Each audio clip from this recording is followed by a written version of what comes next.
It's 6 o'clock in London, it's 1 p.m. in New York. Hope you're enjoying your lunchtime there. 1 a.m. in Hong Kong, 3 a.m. in Sydney, 10 a.m. in San Francisco, and 10:30 at night in Mumbai. Ladies and gentlemen, greeting, good morning, good afternoon, and good evening, depending on where in the world you are today. My name is Patrick L. Young. The IPO-VID live stream, Series 4, Episode 4, number 22, starts here.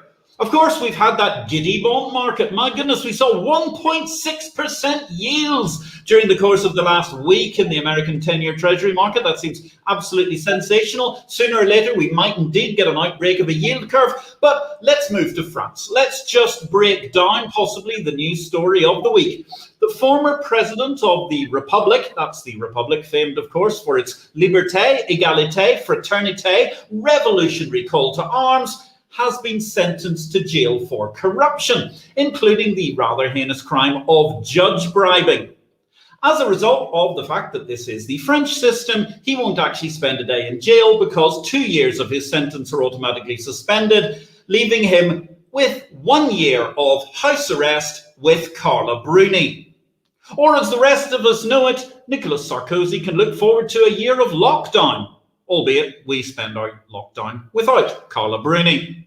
Elsewhere, there was a great story by BCG, the consultancy group. Only 30% of digital transformations are successful, which of course I suppose begs the question, what percentage of digital transformations are successful which don't involve big consultancy groups? Now, leaving the consultancy groups aside, we've certainly got a very, very exciting, super successful, entertaining, amazing discussion of digital transformation this evening, and it all starts back in Young's Pyramid. You may remember that from episode 1 of this series, where I was talking about the fact that this is a world of opportunity for exchanges, and indeed this, ladies and gentlemen, is the age of the exchange, and that's what we're going to be talking about tonight. The technical underpinnings of something sensational, a whole new front to back, top to bottom infrastructure for new financial commodity, whatever you call it, whatever you want to trade it, markets. And therefore, ladies and gentlemen, we have got a sensational lineup, not one, not two, but 3 guests this evening joining me from all across the world. Indeed, we have Magnus Almqvist, Peter Fredriksson, and Eric Saraniecki, or for Americans, that translates as Eric Saraniecki. We're looking at the end-to-end digital asset platform. We've got Baymarkets, Digital Asset, and Exberry in the studio this evening for this live stream. Magnus Almqvist, he is the head of exchange development at Exberry. He's therefore responsible for what amounts to being the new cutting-edge exchange matching engine developer. And he's had a broad and long-lasting 20-year career across all manners of interesting developers in the digital market sphere for markets. Peter Fredriksson, it's a joy to see him as well this evening. He's the executive chairman, majority owner, and co-founder of the Norwegian vendor Baymarkets, which provide clearing systems for the financial markets. And joining us from across the Atlantic, no less, we have got Eric Saraniecki, co-founder and head of product. He's one of the founders of Digital Asset, that fascinatingly interesting back-end settlement regime, for want of a better term, because you do so many different things, including your own open operating language. So, gentlemen, let's kick off with just asking very quickly where in the world you are today. Magnus, introduce yourself and tell us where you are. Sure. Thank you very much for that amazing introduction. I'm based in London. I live in London, central London. Well, as you mentioned, I am from Exberry. Exberry is an Israeli-based fintech that was founded in 2018, and we officially launched our matching engine in June 2020. And since then, we've seen an amazing reception in the market, where we've to date have signed 3 clients already, and we have soon more to announce. We have technically solved the difficult challenge of deploying a deterministic and low jitter platform or matching engine in the cloud. This enables us to deploy new markets just in days, and completely new matching engines just in days. We're agnostic to asset classes, and we are easily integrated into any ecosystem. the platform scales amazingly well. So, and even our tiniest micro markets, they meet MTF and ATS type regulatory requirements. What we historically have seen is that it's usually really difficult to integrate and adapt a matching engine into an exchange, as all markets are unique and special in various ways. Our partnership that we're discussing and exploring today creates a digital ecosystem enabling rapid deployment and configuration within an exchange. And it's super exciting that Exberry is part of that. The concept of what a market is also rapidly evolving. The creation of digital asset markets helps fuel this evolution or even revolution. And as a consequence, the addressable market for solutions such as this and for matching engines is just exploding. Our partnership, it tears down barriers to entry and supports innovation in ways that you just could not even imagine only 5 years ago. So very excited to be here and with this great crowd. Excellent to hear from you, and obviously good evening to all of the team with Exberry who are also in Israel, as you were saying, a fascinating fintech hub, the startup nation, no less. Now, let's go to Peter. Peter, where are you in the world? You're the co-founder of the Norwegian vendor Baymarkets. Tell us a little bit about that and your exciting life history in finance.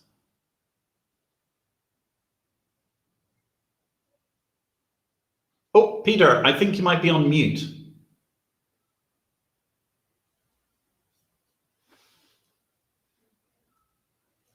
I think we've lost you there, Peter. I'm so sorry. We can't seem to hear you.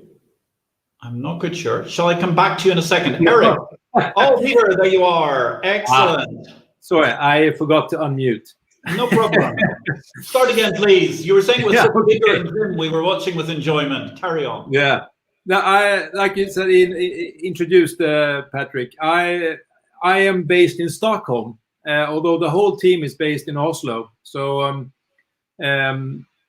I work remotely, as everybody else does these days. Normally, I'm in Oslo quite a lot, but the last time I was there, it was in September when I was, it was possible to travel into Norway, which is now closed. I'm also really excited about this partnership that we created and the work that we do together with Exberry and digital asset. Baymarkets, we provide a clearing system for up to now for traditional markets. One of our clients is SIX, the Swiss exchange, their clearinghouse Xclear, where we just pulled out the numbers today. We have processed 430,000 trades per day at the value of about 1.6 billion, a little bit north of $1.6 billion per day. So it's a quite sort of well-established clearing system that we have.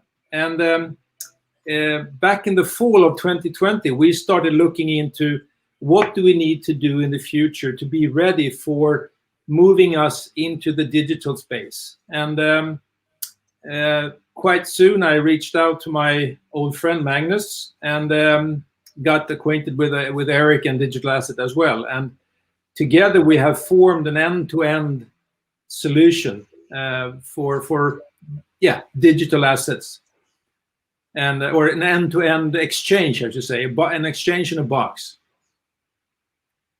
Fascinating. Fascinating altogether. It really, really is, Peter. So, Eric, tell us, where in the world are you today, and how did you come to be in this interesting consortium? Hello, everybody. I'm coming to you from New York. I'm representing digital asset across a number of offices where we have locations, New York, London, Zurich, Budapest, Hong Kong, Sydney, just to name, where when we get to go back to our offices, people tend to congregate, but we have people across many more locations as well.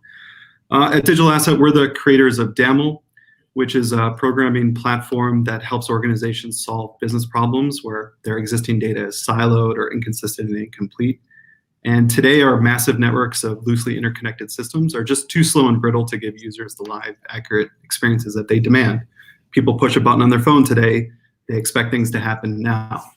And companies building solutions with DAML can cut across data and organizational boundaries, connecting physical systems of different stakeholders into one virtual shared system of record. So that allows us to do things like create reconciliation-free systems or real-time settlement systems, new clearing and trading models. And we get to work with some of the largest, most established exchanges in the world, as well as work with upstarts, small teams, aggressive new opportunities and ideas. And it's just a lot of fun to help connect the dots between this very classic traditional capital markets world and this cutting edge of new finance and global economic opportunities.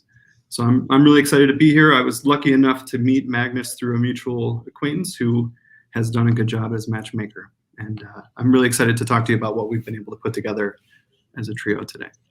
Look, it's really, really fascinating altogether. And indeed, as you say, I mean, coming from the digital asset background, it's incredible. You look at what I call Young's pyramid of exchanges, and there you are. You're currently installing, it's due to come through in what, 2 years, 3 years time, to the Hong Kong exchanges, the most valuable exchange group in the world at the very top of the pyramid.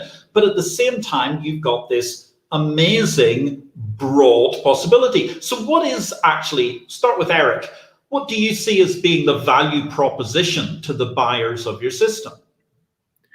I see two main value props to what we offer.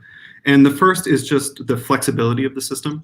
So a lot of people, when they go to build an exchange ecosystem, they start to do it piecemeal, and then they'll build a lot of infrastructure around it to connect all the parts. And that componentry around it is not always necessarily a first-class citizen of that solution. But because the three of us are working together and we've built all of our platforms to be very modern-oriented systems and products, we're able to build one coherent, what feels like single product, even though it's built across a number of different solutions. So we can create arbitrary assets on the fly. We can create arbitrary pairs on the fly. We can create baskets versus pairs. We can trade these things. We can onboard investors. It's much more of a composable, modern system that people are more accustomed to from their traditional B2C experiences that they have today. And the other, ultimately, I hate to talk about price, but ultimately it has a lot to do with price. I don't mean this specifically just in dollars and cents, but time to market. I can launch a complete solution in less than 15 minutes today, and you could be off and running. Modification takes weeks to months at best to complete what you need to make it your own and get it up and running. So it's really about taking something very modern, very unique, and bringing it to market faster than anything else on the market. Fascinating altogether. And so therefore, how do you fit in terms of where your piece of the pie is in the value proposition, Magnus? For Exberry, it's quite simple and straightforward, if you like. We are very niched and focused on the matching element, which means we maintain a central order book. We receive orders, we process those, and when there is a crossed order book, we produce a trade. And what's so great about this partnership, and what Eric explained so very well, is this whole flexibility and this whole ability to just create any pair and create very dynamic market structures, where Exberry is so well embedded. This is back to the kind of scene setter that I talked about previously, that historically that's been really complicated because you need to go into nitty-gritty details and change code and create kind of almost new matching engines. But here we don't need to, because we sit so well behind DAML, if you like, and that framework and the ability to create what you want to trade there means we just sit there and being agnostic to asset classes. We receive the orders, we process those while meeting MTF, ATS type requirements when it comes to audit trails and deterministic ability and keeping the markets orderly. Very good, Peter. You're part in the exciting value chain, value proposition here. And we came in as the last piece of the puzzle, you could say, and we provide the clearing piece. So we handle the risk management and handling of collateral and mark-to-market valuations. And as an example of how easy it is to actually launch this product is that we started working together at the end of October or early November, and we had a working prototype in December. So just to prove that that it's very easy to set up a new marketplace get all of the pieces together and launch either for a traditional market or for a digital market. Fascinating altogether. Now, ladies and gentlemen, I'm here with three fantastic guests. We've got a complete digital ecosystem at our fingertips. In fact, I should have actually challenged Eric before the show started to have us an up and running prototype before the end of the show. I mean, he said he can do it in 15 minutes. That's sensational. And actually, if you play with Daml, you'll know that that's true because it's such an amazing workaround. Have you got a question for our panelists this evening? We would love to hear from you. Send something in the usual social media chains, and also help us spread the word about Exchange Invest, my daily newsletter, and most importantly, this IPO-VID with these gentlemen taking their time out to educate us this evening. Spread a little love. Give us a little like at the bottom of the page, wherever you're watching this, please, so that we can roar up those social media engines in due course. Eric, you were looking at me there. You were saying that you're just going to knock together a little bit of code while Magnus is answering that question. I may. I'll see. I'll retain the option to say yes by the end of the call. But yeah, by the end of the call. No, it's a great thing. I know you're at the moment concentrated on our discussion here, and therefore I don't want to take you away. And I suppose that might be the great myth about male multitasking. I mean, who knows? Certainly, I can only concentrate on the one thing, which is interviewing you three all at once. That's quite a handful. So it is interesting altogether because if you look at, okay, you've got this value proposition. It's very interesting. It's fast. It's easy to get it to market, and it's also, let's call it, cost effective, and particularly, again, emphasizing the time point. So what do you see as actually being the target market for your solution? Who is it going to be? Eric, maybe you might want to start there.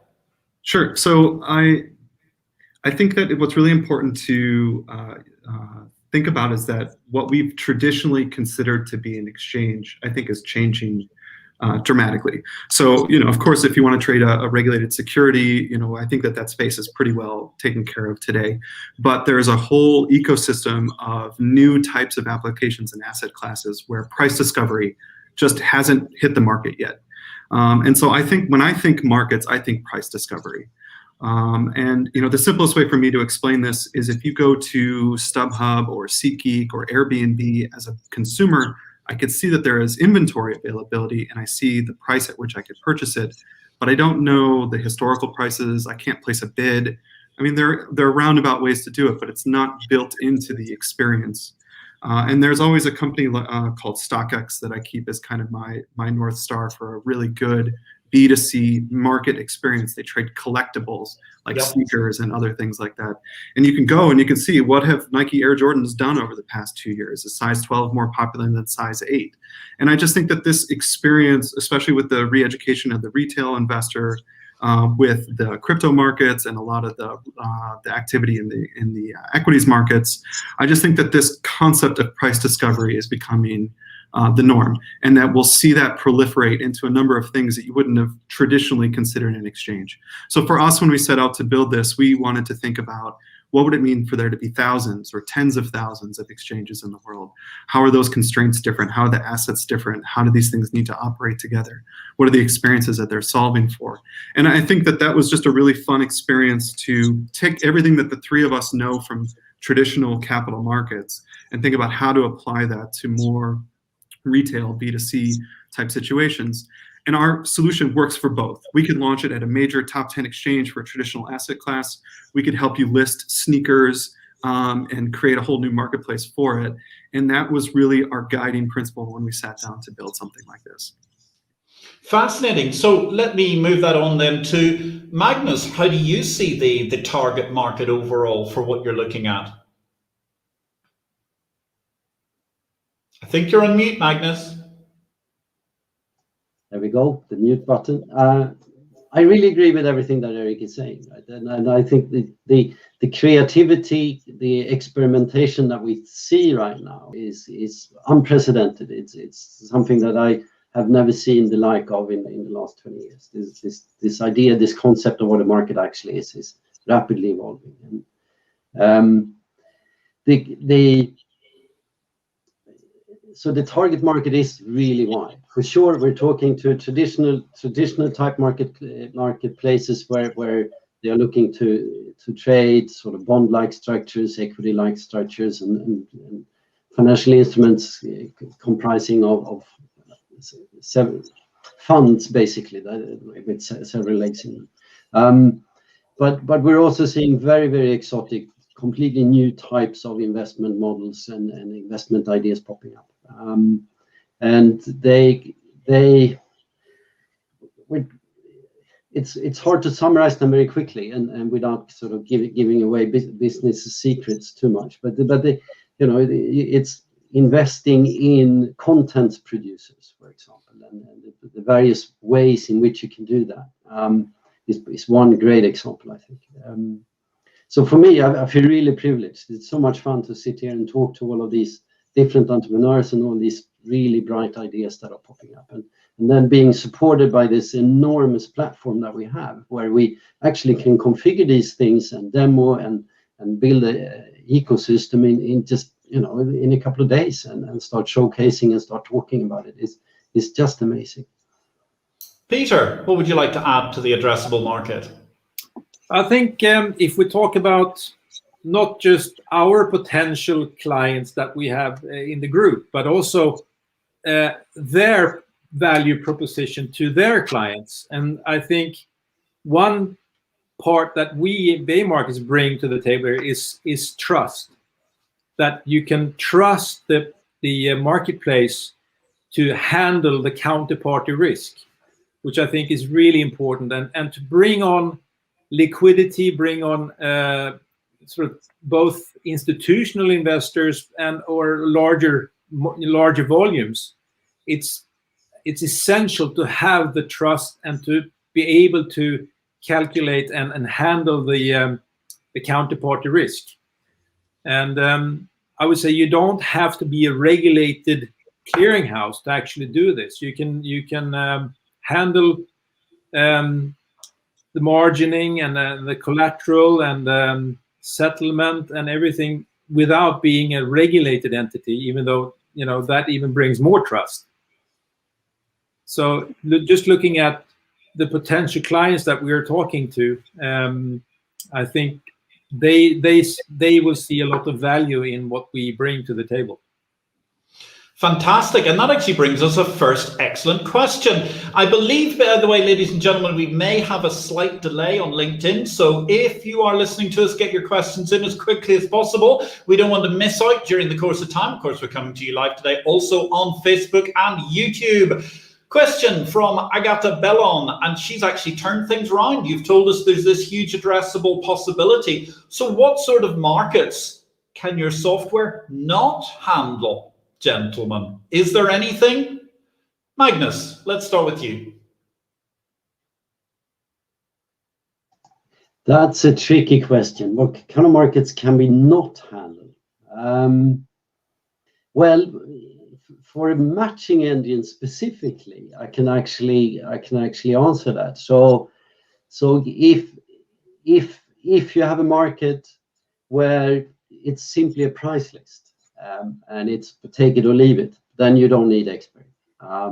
In a sort of traditional primary market where it's book filling, you also actually don't need Exberry. What's great about our platform though is that you could just create it and not deploy Exberry, so you could still use our solution. Peter, what about the clearing side of things? Well, when you talk about digital assets, you think about instant settlement, right? And you don't talk about T+2 or T+ whatever. And I guess for the clearing part, if you do instant settlement, then you don't really need a clearing piece.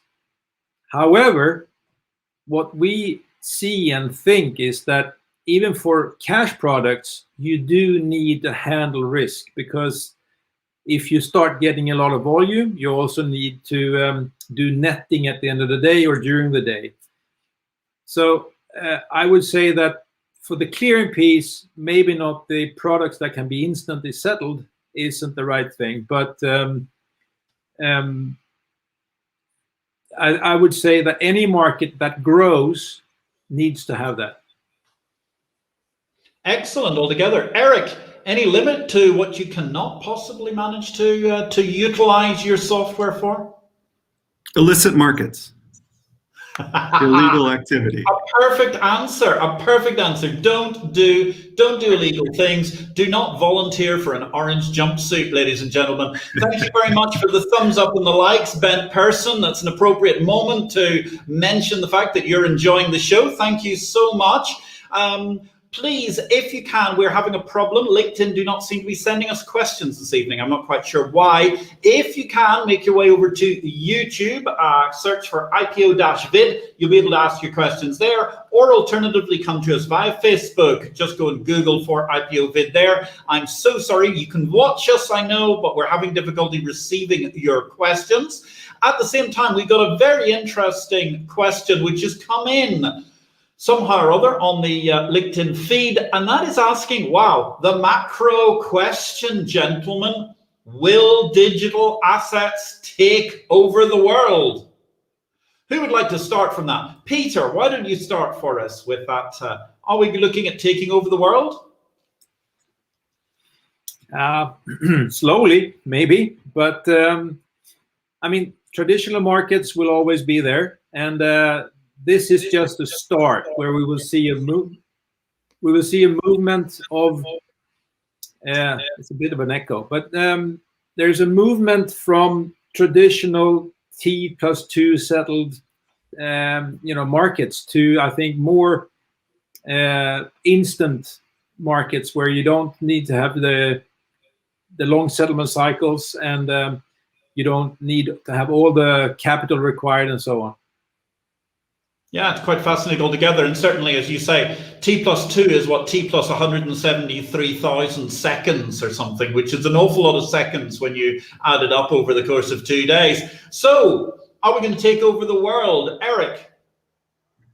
I think it's a really interesting question.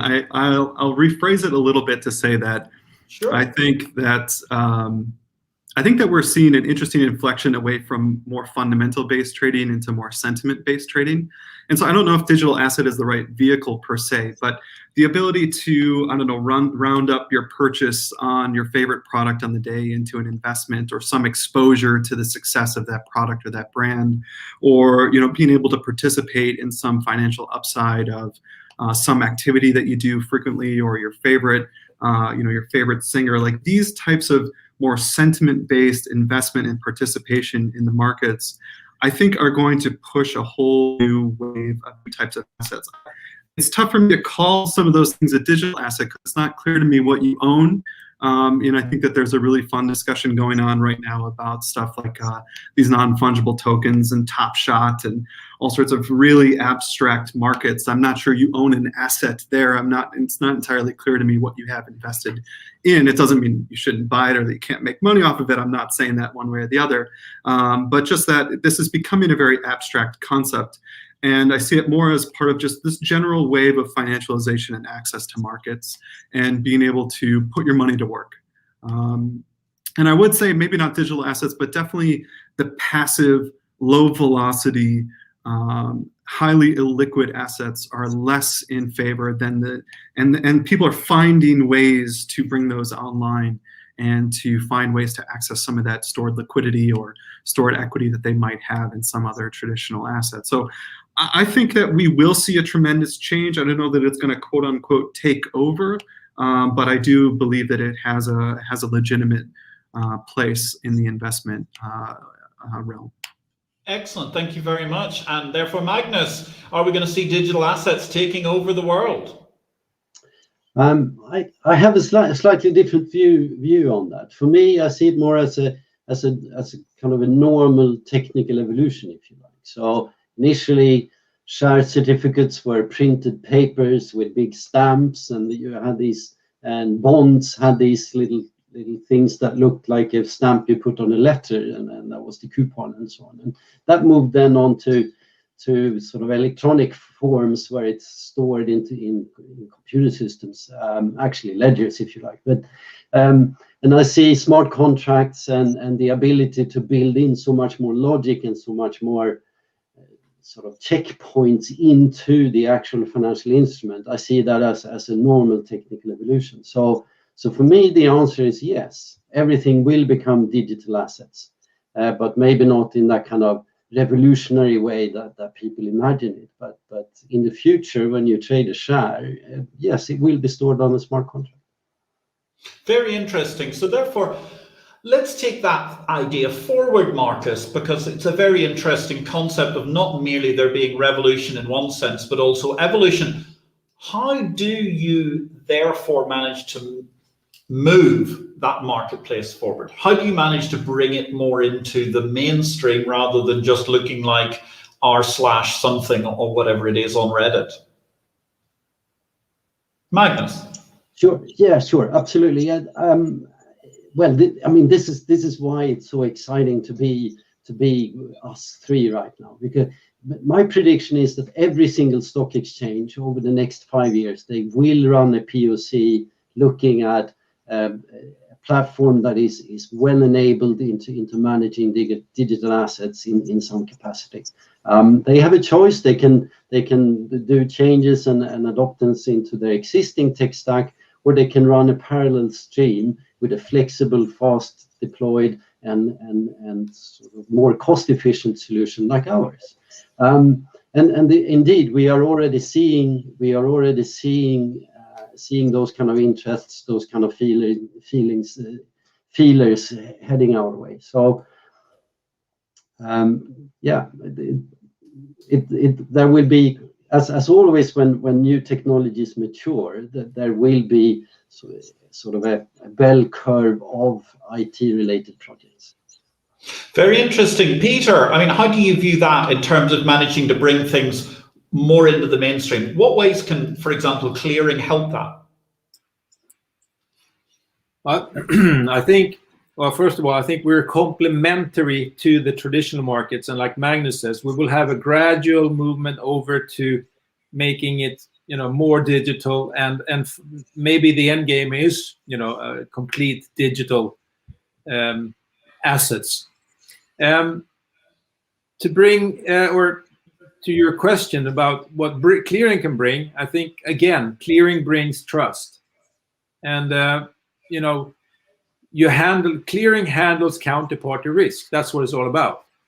And when you talk about, whenever there is a time factor, for instance, with derivatives, you always have a time factor. You need to calculate the margining, and you have to have handle the collateral that covers the margin and so on. And it's just one extremely important piece that needs to be part of any marketplace, any successful marketplace, I would say. Excellent. And Eric, I mean, how do we move these markets on? How do you think we see them coming more into the mainstream, the more funky stuff? I mean, they are, right? I mean, we get to work with some of the most innovative, but also largest institutions in the world, digital assets, working with, the Australian Securities Exchange. We're bringing the entire continent of Australia's stocks into these markets. Not the way people are thinking about them in DeFi, but these are coming online in DAML on a blockchain. These types of users are at the cutting edge. It's surprising to see, but it makes sense when you realize that 20, 30 years ago, these companies made cutting edge decisions to dematerialize or build these new types of clearing and settlement systems that were cutting edge at the time compared to the status quo. And it established edge for them, and established a position, it established a purpose for them in these markets as they grew, and they drove a lot of the innovation through the space. And that back office system, that clearing and settlement system, has been the platform that has driven this huge trading and financialization. And all of that is possible thanks to those things. So yes, they are starting to become quite antiquated, and we see where they're falling short with the new, more B2C retail focused markets. And that's not really what they were built for back in the day. So they have been designed under previous constraints. But the same institutions are the ones that were cutting edge before, and they're going to continue to be cutting edge going forward. It also doesn't hurt that we have a bunch of new entrants into the market space. I mean, if anyone read the Coinbase S1, it's quite amazing where they're being valued.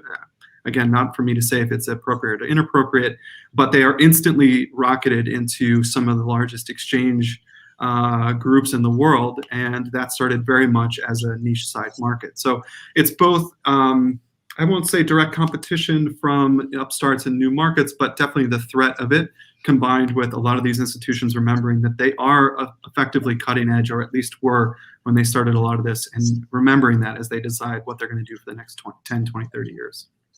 Yeah, I think that's a great point you make also about Coinbase, and I mean how they've managed to come in, whatever that is, 6-7 years from nowhere to being valued anywhere between $50 billion to $100 billion, I think we're looking at the moment. And actually, if they were valued on the price earnings of, well, if they were valued forward in the price earnings of, for example, TradeWeb at the moment, they'd be worth a gazillion dollars. I mean, I think they'd be worth $1 trillion or something. They'd be almost the richest company on the planet. So it's fascinating to see, and certainly you're right. I mean, they're going to come in at the top tier of Young's pyramid by the looks of it. Thank you very much, Simon Barnby. I'm glad to see that you're watching this evening. Great comment. I'm glad you're encouraging Magnus. And also, in fact, thank you very much. It seems as if we've got LinkedIn coming back, but if we have not got your question at the moment, then please ask it again, because LinkedIn has had a little problem this evening. Now, Peter, I've got a question. I think it's aimed squarely at you. So Rombeat is asking, hey, Rom, good to see you again. Why do we need clearing in digital asset trading when there's instant settlement? Good question. Well, like I alluded to before, when you have, even when you have cash products, you do run into time risk. If you have netting either periodically during the day or at the end of the day, you have counterparty risk during that time. Another interesting aspect is that if you, let me take a metaphor. If you look at tokens as being the tokens when you go into casino, when you go to one casino and trade one thing, and then you try to move those tokens out of the casino and go to the next casino, they're not fungible. That's one thing that the clearing house can also be, or the clearing part can take care of, to take in and collateralize the tokens so you can go to the next casino, the next marketplace. And that was on the cash side. And then if you talk about derivatives, like I said before, you always have time risk when you talk about derivatives. And during that contract length, you need to calculate the daily margins and handle the collateral that covers the margin. So I hope that answers your question.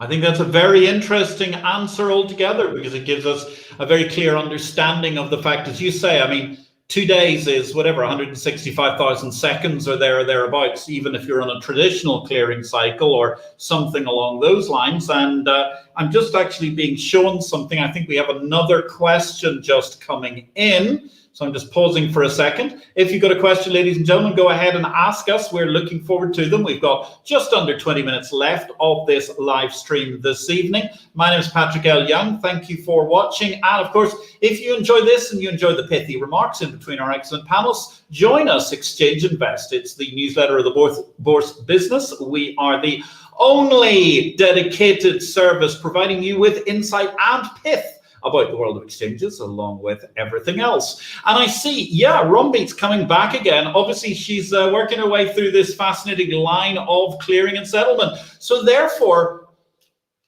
if we've got this whole clearing thing tied up, and therefore there's a reason we need clearing in that digital asset framework with instant or very, very rapid settlement, question then is, been a big topic for the last couple of weeks, it's even been in Congress. Eric, let's ask you first. What is the future of T+2, and that's T+2 days, of course, T+2 settlement? What's the future? Well, I think I'm a little bit disappointed by the way that this conversation is being had in the public sphere, because it's very much being asked from a single point of view into the market. And what I mean by that is that you have a diverse group of actors in the marketplace, and roughly along a spectrum. So if you pick a retail investor who's typically fully collateralized or fully margined at the broker-dealer level, they're paying all the costs of the T2 settlement system and getting zero of the benefit, deriving zero of the benefit. On the complete opposite end of the spectrum, if you have a liquidity provider, a market maker, or anyone else of kind of that general activity in the market, then they never want to settle. They would go for T10,000. They'd love to be purely margined and mark to market on a daily basis. It would just allow them to provide a lot more liquidity at a lot more economical position. So the only problem with this entire conversation in my mind is not T instant, T1, T2, T5, T10. It is, how do you satisfy a diverse set of personas within the same order book? And that's something that I wish we would have more of a conversation about. And that's something that we will be able to provide in this solution, is things like blended, fully collateralized real-time settlement books with cleared participants, where you could have some settling on a net basis on a delay, others settling instantaneously on match, and having one single order book, so without bifurcating liquidity. And I think that level of creativity and that level of empathy of recognizing that there are more and more diverse personas in the market today than there were 20 or 30 years ago when we designed this system. And it's more than just trading, right? I think that there's a failing of the trading side of this, but also I don't understand why we have such prolific street name omnibus structures. Those exacerbate these margin issues as well. So I really wish that we could have a more creative conversation about what it would mean to design a system under the new requirements that we understand today, as opposed to the purely wholesale B2B type markets that we designed for 20 or 30 years ago. Very interesting altogether, Eric. And actually, I want to come back to the clearing question in a minute. But meanwhile, I noticed that Roger Romo, you've left us a sad emoticon. What's leaving you down in the dumps, my dear fellow? I hope it's not the price of Bitcoin. Certainly, whatever it is, engage, ask us a question, make a comment. We'll be delighted to hear from you. Thank you very much for engaging. Eric, you've talked about T+2, and there's a really, really interesting arguments that you're making. What about the clearing side of things then, as you didn't comment on that earlier? Sure. So clearing, I think that Peter has mentioned this several times today, and I can't, echo this enough. Clearing is not just the process of delaying the settlement. Clearing is the process of managing the risk throughout a process. Yeah. And so, in our collective solution, we have a lot of customers that are looking at derivatives. And as Peter mentioned, anything with, a regular cash management component to it, a derivatives component, any delayment, any netting, all of that requires being smart about how you manage the counterparty capital requirements. And that's something that we've also been able to build in this system that I think is quite innovative, is just dynamic, real-time, party by party level real-time margining and mark-to-market calculations that you can also instantaneously settle, transact, margin. So, everyone thinks about stuff at a system level, but when you work with someone like a Baymarkets or someone like an Exberry, then we can get very granular and we could build much more dynamicism into the overall system than what you're thinking about today, where you build just kind of one set of standards that applies to everybody, similar to what I was describing before. We need to think about this in smaller pieces than just this is a T2 delayed settlement market. Yeah. I think there's a subtle irony, certainly. That technology has really caught up when, Eric, you're saying, which is true. I mean, if you download the DAML toolbox, you can essentially make yourself some sort of a settlement process incredibly rapidly. The difficulty is that once you involve the banks, it's going to take you 2 days to actually settle it. So your market can be operating within the speed of the settlement cycle. That rather worries me, certainly, when you see that their technology is still so far backwards. So, gentlemen, let's try and look at a big picture then. We've got a question come in from Agatha Bellon again. How many exchanges can we expect to see being built? So, Magnus, take it away. How many can you expect? It's a great question. It's easily hundreds, easily, and it might even be thousands. Eric kind of is so eloquent around this with the kind of B2C and B2B markets are evolving and rapidly changing, in that people are now maturing and expecting proper price discovery. They don't accept to just take price. So that just means that the number of exchanges, the number of marketplaces that actually needs proper price discovery, and as a clear follow-on, also needs some kind of clearing, because many of these products will evolve into the derivative-style products. It will just explode. So yeah, maybe it is nonsense. What can we say, ladies and gentlemen? How about that? I mean, the old communist maxim, let 1,000 exchanges bloom, if Chairman Mao were here this evening. Peter, what do you think is the potential for what's happening out there in terms of the number of markets that you can be adding trust to at every turn? Well, the traditional exchanges are becoming fewer and fewer, right? They're all in a sort of a merger race, and they're all buying each other. So, and I think we've seen this in many other industries too, that when you get too much sort of focus, or too many large players, new ones spring out.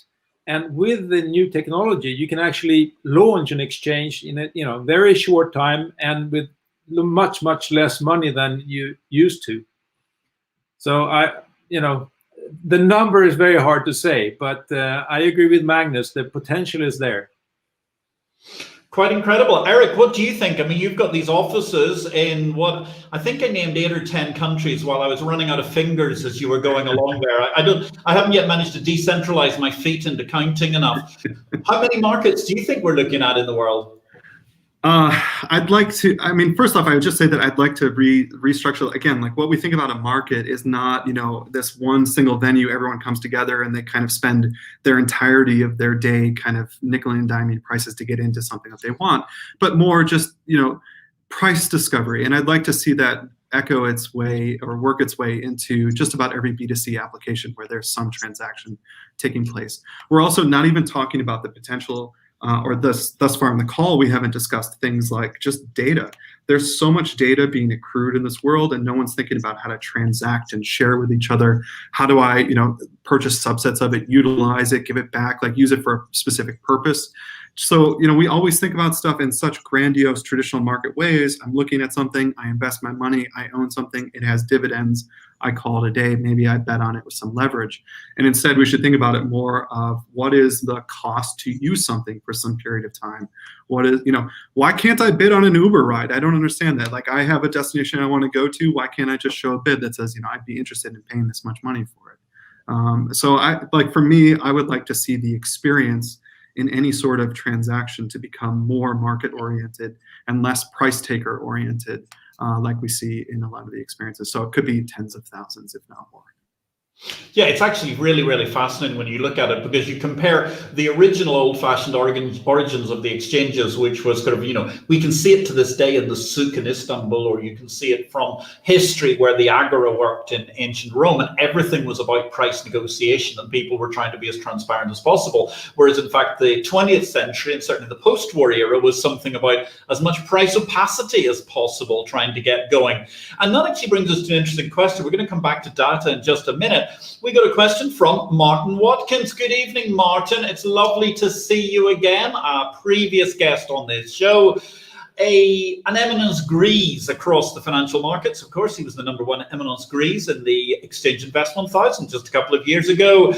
ATS's alternative trading systems and ECN's electronic communications networks challenged exchanges through technology. MiFID, the Markets and Financial Instruments Directive from the European Union, was introduced as a regulation to increase competition at trading venues. What will lead market improvement now? Is it going to be market forces or regulation or both? Let's actually start with Peter, because Peter, clearing is an incredibly regulated business in many senses. What do you think is going to be leading the market improvement? Market forces or regulation? Well, I certainly hope it's market forces and not regulation.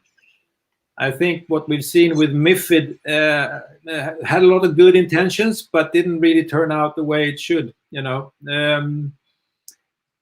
least in many areas. So I definitely think that, the free market will and the sort of innovative say the technology enables innovation and also enables new marketplaces to spring out. So I don't think that, if anything, I think regulation will probably hold back some of these market forces. Very interesting. Magnus, what do you think is going to be the situation? I mean, obviously, you've just joined this fabulous new Israeli technological vendor, which is blowing away many of the old precepts in exchange matching technology. I think it's a great question. First of all, I'm actually struggling to answer it in my head. It certainly will be both. I think that regulation do play a role. I mean, it's the Market Abuse Directive is really important and has forced behavioral changes in electronic markets, and I see that continuing to play a vital role. So I do see that regulation is important. I'm also seeing really positive signs around the globe where regulators are actually opening up to and helping innovation when it comes to allowing for innovation in markets and breaking down existing structures and allowing new technology and new concepts to enter the arena as recognized investment structures and vehicles. So it's a bit of both. But the underlying force, I really do think must be from the market forces. It needs to come from there. People want. I think Oslo Börs is actually a great example of this. Sorry, I'm rambling on a bit, but they had. This is way back in when electronic trading was new. They had problems with liquidity in the markets because people were scared of entering it because they were spoofed and they were kind of lured into markets and then traded at disadvantaged prices. And surveillance systems, they brought in a surveillance system. They started monitoring the trading, and they managed then to clean up the market. And liquidity improved, and people entered the market. So people want to be able to trust the market. So market forces is an important factor. Interesting. Eric, where do you think the nexus lies between market forces and regulation or technology? I think that the last point that Magnus was just making is probably a really good one. And here again, we have a decent case study in kind of how, if you look at roughly the last decade of the crypto markets, how they've evolved. I've been lucky enough to participate in that market long enough to have, traded penny prices in Bitcoins on flash crashes in the early days and successfully managed to not lose money at Mt. Gox and all sorts of different things along those lines. And what has started to drive the transformation in this market is the trustworthiness that comes with it. Now, it's a combination of a little bit of both, right? We saw a lot of pushes for licensing, and there was pushback in some instances. Others have embraced it. I think the ones who have embraced it in good faith and have done the best that they can to leverage some of the regulations that have come in have helped to establish trust. But that goes hand in hand with the technological requirements to build the experience that the customer really wants. So I think that a big part of the success of the crypto markets over the better part of the last 18 or 24 months has a lot to do with the regulation that it was relatively light where it was introduced and brought out, but just the industry helping to get it to a place where it was additive to the trust to the consumer, while simultaneously building really nice trading experiences for the investor. And so I think it's a little bit of both. Interesting, a little bit of both. I hope that helps answer the question. Thank you once again, Martin Watkins. If you missed Martin's earlier appearance on IPO-VID, you can find it on any of these social media streams, for example, youtube.com, and just search for IPO-VID amongst the other videos we have in this fascinating collection portfolio of emerging discussions about the future of finance and markets. Got a great question coming in from John Falk. It's come via YouTube itself. Now he's asking this question. Okay, so let's say if there are hundreds or thousands of exchanges, how do we ensure liquidity? Great question. Eric, why don't you start with that? Also old enough and lucky enough to have had the distinct luxury of trading on the floor. I spent some time at the CME and the Treasury options pits, and then at NYMEX and the natural gas options and futures rings. And the local was really a mainstay back in the early days of those rings. And when we're talking about hundreds or thousands of exchanges, I don't mean of the same asset, right? I don't think that you're going to have ICE list, Uber rides, and have to figure out how you're going to source liquidity for Uber on ICE. You're really you're going to have cottage locals that are really participating. They know the market, they know the value, they know that asset class, they know the behaviors of the consumers there. And again, with just the explosion of all the analytics going into the space, whether it's ML, AI, all of the systems of intelligence that are getting integrated into these data platforms, there will be no shortage of insight and activity and reasons to participate in this market from more of a local, old school local style of participation. And I suppose that also brings us back to the fact that here we are crossing the Atlantic from Valletta to Stockholm to London to New York right now, and we could all manage to be trading any market we want to anywhere in the world. So the one thing that's happened is locals have become decentralized. I mean, we could debate DeFi all night long, but locals can now be anywhere on the planet, and they're still locals to a market. Peter, how do you view that, the whole issue of liquidity, and probably also how it impacts on the clearing side of things? I think the question is great, because this is the $100 million question. How do you bring liquidity onto the platform? And just to go back a little bit, I ran something called C-Screen, which was a startup back in the early part of the century. And it's an OTC trading platform for equity derivatives. And there I just saw it with my own eyes, how when the turning point is when you actually get the liquidity enough to explode and make a marketplace. In our experience then was that when we reached more than 50 users on the platform and they pushed prices, it was an interdealer broker platform. So when we reached that magic number, then it sort of grew by itself. So you need to get over that sort of that threshold. What this does to clearing is that obviously you can handle clearing in a marketplace that doesn't take off. You can handle that in an Excel sheet almost. So whenever you get enough liquidity, you also get the need for clearing and do the mark-to-market, do the margining, do the calculations, and handle substantial volume. And that's also when you do have institutional investors, you have the volumes in there. You only get that if you have clearing on board. So again, it comes back to trust. So it all comes back to trust, of course, Peter, once again. Magnus, how do you view the idea of injecting liquidity into these different entities?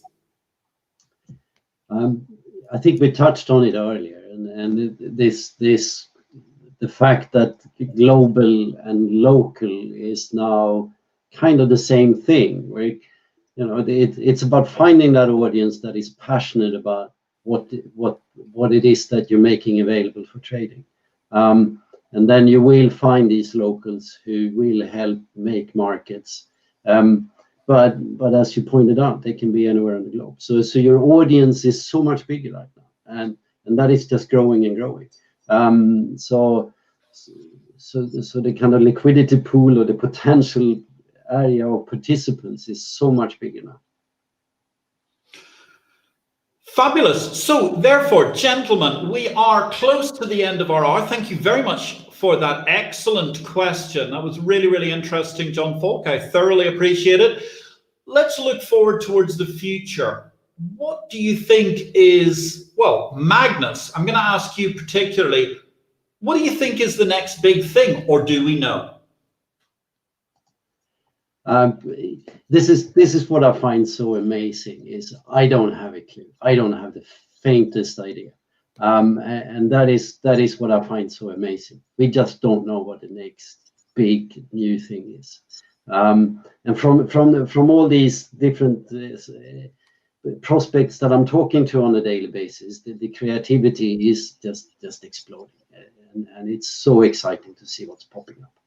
I mean, recently we read about articles. You trade 8-bit cats with a muffin on top. Why not? We'll see. Well, that's certainly, I can say that the cat around here nearly managed to eat the studio during the course of time. So if anybody would like to offer a significant amount of money to see that, we would certainly welcome it, as we were rebuilding just as we went live on air. Peter, what do you think is the future here? You're obviously very optimistic.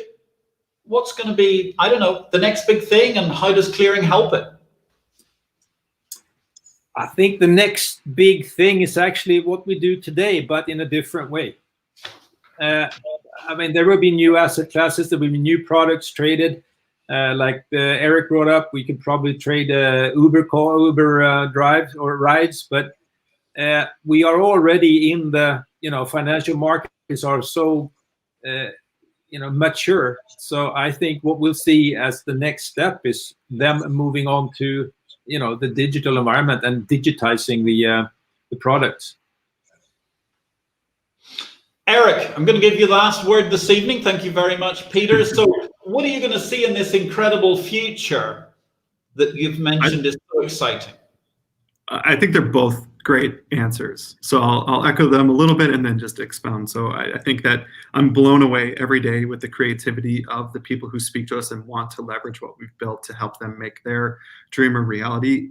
There are so many specific areas that would be improved, from just better transparency over the supply chain or how things are added to a process, and just those types of use cases. I get so excited every time they come across us, and I hope that all of them succeed. And I'll do everything that I can with our company to try to help that. On the flip side, I also think that there are some vulnerable incumbents and there are some well-capitalized new companies coming into this space, not just capitalized, but also with the appropriate licenses to make a move. And I think that the future holds for us some interesting competition, some very different style of competition over the incumbents at the heart of these capital markets. We might finally get a real fintech space. Right now, we kind of just have payment tech. We don't really have much that I would call truly like capital markets deep in the heart of how this capital world really behaves. So I think that we'll see some of these more successful upstart exchanges and groups come in and start to come after some of the incumbent experiences, as well as the new product types coming to market.